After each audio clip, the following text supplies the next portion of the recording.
Благодарам, почитувана подпредседателке. Јас накратко само статистички малку сакам да го подобразложам овој амандман, затоа што навистина сметам дека е многу потребно да се донесе ова и за заштита на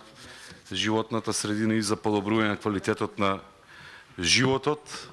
и како крајна цел би рекол и за подобрување на финансиската состојба на таксистите и ликвидноста на такси компаниите. Во Република Македонија имаме регистрирано 1860 такси возила, од кои поголемиот дел се дизелаши или возат на нафта. Таму не може да се вгради плински уред, затоа со овој амандман даваме опција онаму каде што може да се вгради плински уред да се вгради, и онаму каде што не може, односно кај дизел возилата да се направи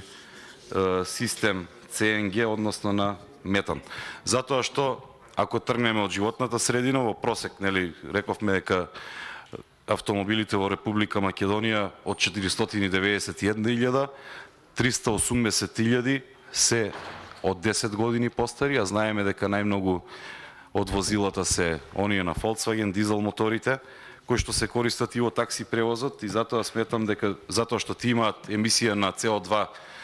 на километар од околу 180 до 200 грама, со ЦНГ системот кој што би се вградил, би се намалила таа емисија на 90 до 100 грама на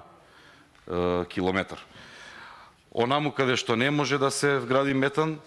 секако имаме предвидено да се вгради плин, каде што од просечно 140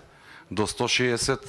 грама CO2 на километар би се намалила емисијата на 90 до 100 грама за километар. Имаме еден добар амандман, би рекол содржаен, затоа што еве иде зима, знаеме дека загадувањето секогаш во зима е многу поголемо и секогаш кога не можеме да удриме по големите компании, кога не може да се донесе некоја одлука за задолжителни филтри и така натаму, секогаш знаеме да ги обвиниме директно превозниците дека се најголеми причинители на загадувањето. Овој амандман сметам дека би помогнал во подобрувањето на ова што го набревав претходно. Ви благодарам.